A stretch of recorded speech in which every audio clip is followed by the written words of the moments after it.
All right, guys, I'm here to talk to you today. It's a kind of a fun video about the 10 habits you can get into to make sure you're getting the most out of your gym session. So the gym can kind of be intimidating if you're new to the gym, or even if you've been going to the gym. You might be in a routine that is you feeling like you're just spinning your wheel. You're going to the gym, kind of punching in, punching out. You're not getting the most out of your workout. So these might be a reminder for you. They might be totally new to you, but whatever they are, they're my tips. Some might help you, some might not. And you might already have your own. You're like, Steve, I do this and it works really well. If that's the case, leave it in the comment box below, but make sure you've subscribed and liked this video before you leave a comment below. Getting back to wanting to go over these 10 things that I do. And again, these tips might not work for you. These tips might, there's a couple on here that might not work for your schedule, or that, the gym that you work out in doesn't allow you to do a couple of these things. That's okay. Pick and choose from these and then kind of make it your own. I find that if I don't do these things, my workouts kind of are lackluster. I don't get as much out of them. But let's be honest, we're all busy people. We got a lot going on, so a lot of the times it's about getting bang for your buck. It's about honing in on your skills, about honing in, sharpening your sword, before the gym, to then going to the gym and really getting the most out of it, having the tools for success. So for me, I really like doing these videos, talking about habits. I really believe I'm big into schedule. I'm big into creating quality habits, because habits at the end of the day are going to take you further in life than motivation. Extrinsic motivation, extrinsic motivation, you guys don't know the difference. Intrinsic motivation comes from this deep why, go to the gym. You want to be healthy, you want to be better for your kids, it makes you a better person. That external would be like, ooh, that person tells you look really good. You have really nice muscles, or you have a show and you need to get on stage. So motivation, it comes and goes. It's important, it's an important factor, but your habits, your non-negotiables, the things you do every day, and you don't even have to think about that. Depending on what you read, it's gonna tell you, 66 days for a habit. There's different literature out there. It's gonna tell you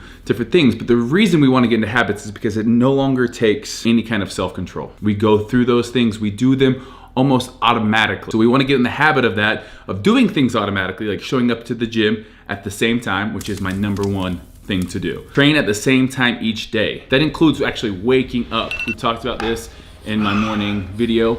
If you can train in the morning, I recommend doing that. Training in the morning is great because it's gonna release endorphins. You're gonna feel great. It's gonna set the tone. Set the freaking tone for the rest of the day. If you show up and you kill your workout, you're more likely to kill everything in your day. The other reason I tell people to work out first thing, because if you wait till 5 or 6 o'clock, everyone and their dog has an excuse for why they can't go to the gym. And it's usually a pretty good excuse. This happened, or this, your kids, work, stressed out, this needs to get done. Usually all good excuses. So you can talk yourself out of it. If you wake up before you look at your phone or before you do anything else, you're already moving. To set the tone for the rest of the day. Set the tone to win the day, which will win the week, which will win the month, which will win the year. All I do is win, win, win, no matter what.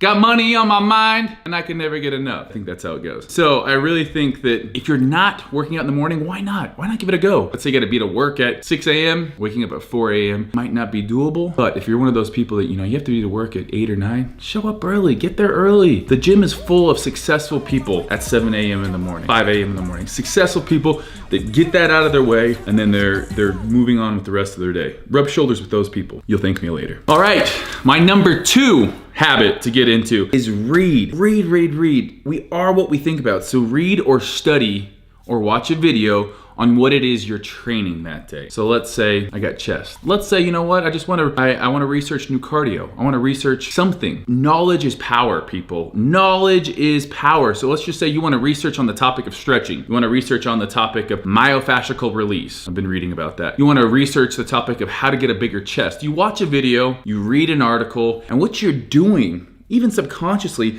now you're thinking about that. Now when you go into the gym, you're gonna pick up that little tip. Oh, when I'm training chest, I'm actually gonna try to touch my elbows rather than to just touch my wrist, because that's a lot of anterior delt, where if I try to touch my elbows, that's a lot of chest. All of a sudden, you're thinking about these things, and it's just cues now to when you're in the gym working out that you're automatically doing, and you get a better workout. So I definitely think sitting down and reading, studying, getting into this place where you're priming your mind for what your body's gonna go through. Everything we do in life, I think we do first in our head. So if you don't see yourself working out, you're never gonna do it. So prime yourself, see yourself doing those motions, doing those exercises, foam rolling, doing everything you can, and then you're gonna get in the gym and you've already seen it in your head, now you just gotta do it. So I definitely think that's a good one. Number 3, this kind of goes with number 2. Plan your actual workout. So what I mean by plan your workouts is a lot of times we go into the gym and it's chest day. Okay, it's chest day. Well, I'm gonna do this, I'm gonna do that, maybe I'll do this. And all of a sudden you're wasting time, you're wasting that decision-making skills. Making decisions is an awful lot like training. The more decisions we make, self-control, that's what it's all coming down to. Making decisions is nothing but self-control. It's deciding to do this, deciding to do that, and not deciding to do the other thing. So self-control is gonna be a big one of those. The more we exercise that self-control muscle, the weaker it gets. So if you go into the gym, if you go into the gym not knowing what you're gonna do, it's a whole lot easier to be like, oh, there's a lot of people here. I don't know what I'm gonna do. I'm just gonna go. It's overwhelming. But if you plan out your workouts, write them down in a notebook, or shameless plug, fitness culture app, I'm going to be following my workout. I'm looking at this, I know what I got. Pull-ups, chest supported row, supine grip lat pull down, dumbbell pullovers, seated reverse machine fly. I know what I'm doing. I know the sets, I know the reps, I even know the tempo, and I even have videos on what to do or how to do it. So I think planning out your workouts beforehand is a great way to get a great workout and to not feel overwhelmed when you walk into the gym. Number 4, all comes down to accountability. Number 4, have a gym partner. I've been so blessed in my life to have some amazing gym partners. Chad was a great workout partner. He was a chiropractor. He didn't compete, so it was kind of like, he would push me, but he didn't himself compete, but he was lean, pretty much 24/7, had a great handle on nutrition and training. He was a little bit older than me. I would say I was maybe 5 to 10% stronger than him on everything except for biceps. He just had strong biceps. And back, we were about the same. Jake, my business partner and my gym partner now, a lot of the times, he's a freak. He's a lot stronger chest, back. He's a 750-pound deadlifter, a 500-pound bencher. He's an animal. So I train with him. His goals are all more like powerlifting. My goals are more bodybuilding. So I might add on some more hypertrophy, or I might not go as heavy on deadlifts, but you get the point. Train with somebody that's gonna make you better, that's gonna hold you accountable. And you do the same for them. Hold them accountable. Hey man, where you at? We got this today. Be excited for them. That excitement is gonna be tangible. If you walk into the gym and your partner's feeling low, feeling, they've had a rough day, be that person that lifts them up, and they're gonna do the same for you. So that's number 4. Get a gym partner, a solid gym partner. Number 5, hydrate. Now I could have put this earlier. This list is in no real particular order, but you need to hydrate. The minute you're dehydrated, even a little bit dehydrated, your performance in the gym or in any athletic event will suffer. So for hydration, I carry around like a hydro flask. I drink about a gallon to a gallon and a half per day. A gallon to a gallon and a half per day if I'm training. It's hot outside. It's like 100 degrees here. I'm in the desert.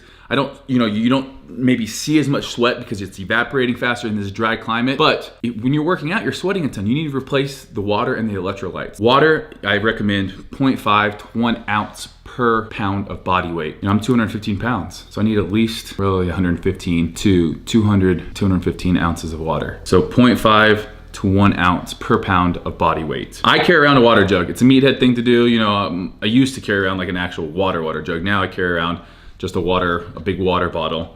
But to be honest, I think going back to the jug, it's a great thing. You can mix some BCAAs if you need some electrolytes in there, or there's some other drinks. We might even be having a supplement coming out that's gonna be perfect for hydration and something that's just nice to sip on. So hydrate before, during, and after your workout. 0.5 to 1 ounce per pound of body weight. Number 6, this one's tough. I never used to do it, but it's foam roll. Foam roll before and after your workouts. You need a foam roll. So what happens is we have all these muscle adhesions. Muscles should slide like this. They contract, they relax. Sometimes when contracting, they do this, and then all of a sudden we have all these muscle adhesions. So what foam rolling does is that foam roller presses on those adhesions, and over time you hold it there for like 30 seconds, and they're gonna slowly release, relax, and lengthen that muscle again. This is important for a lot of different reasons. A, it's gonna help with muscle repair, because as you foam roll, a lot of blood is going to that area, which is obviously is gonna help repair that muscle, gonna get nutrients to that area. It's also gonna make you less sore. So if you foam roll right after a workout, studies show that you're less likely to have as much delayed onset muscle soreness, or your DOMs will be lowered. That's a great reason to do it. Also, if you're tight and if you have muscle imbalances, so if I'm always just shortening my muscles, all of a sudden I have all these muscle imbalances. My prime mover is no longer functioning like it should be. My secondary muscle groups, if my chest is too tight and my triceps are having to take over, we ruin, I guess that's how you ruin a body, in my opinion. You ruin a body by you no longer longer have prime movers handling the weight that they should. And it's now, the antagonistic muscles can't do what they need to do.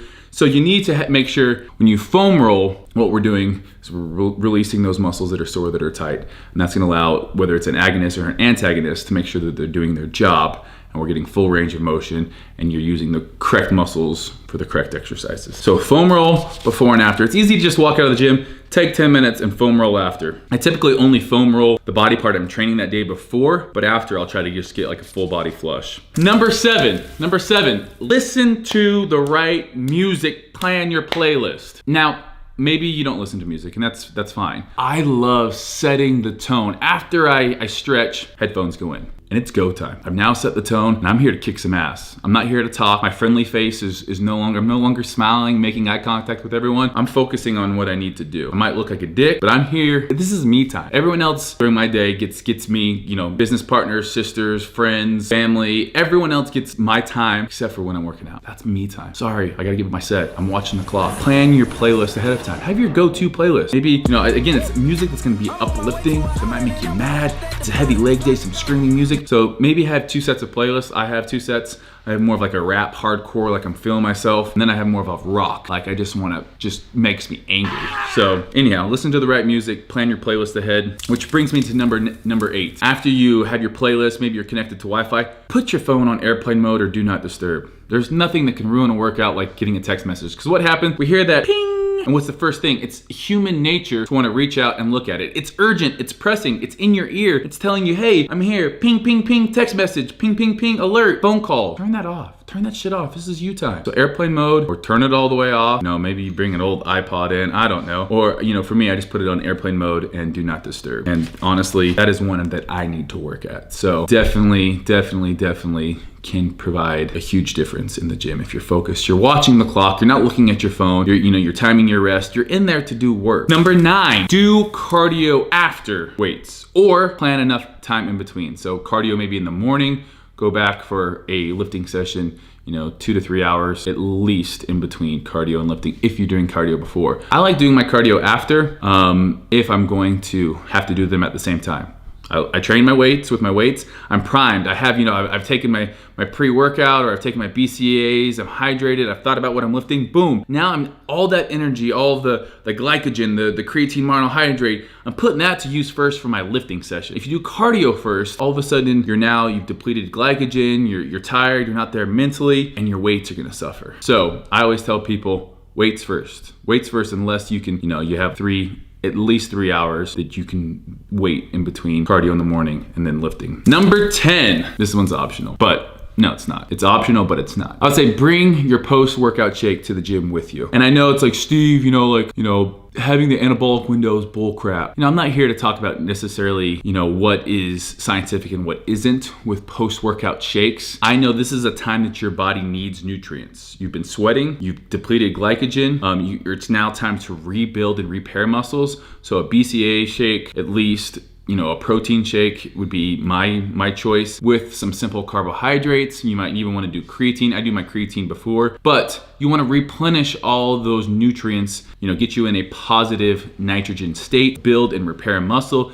get you some glycogen to repair all of the glycogen, or get you some simple sugars to repair that glycogen that you've just used. And then also kind of like, boom, you're doing everything that you should be. Worked out, post-workout, boom, now I'm not thinking about my workout or anything else. It's on to the rest of the day. If you wait and you got to go home and mix your post-workout shake together, you're now, I think, you haven't closed that chapter of your day unless you've had your post-workout shake. At least that's for me. It's like, boom, now I can close it, had my shake, on to the next thing. Last one, this is a bonus one. Sound the bonus alarm. Ding, ding, ding, ding, ding, bonus. All right, guys, last tip, last thing I do. It's actually not part of the actual gym routine, so it's a bonus.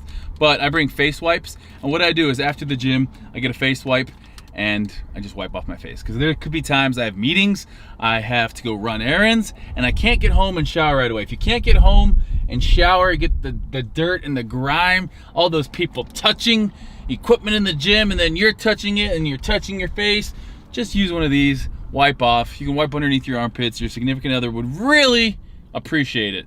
So hope you guys like this video. Thumbs it up, give it a subscribe if you're not. Did I say subscribe weird? Give it a subscribe, my channel. And we do a lot more lot more tips, and we'll do some more workout videos. But let me know in the comments below what you guys want to see next. I'm off to go eat and actually shower. Adios.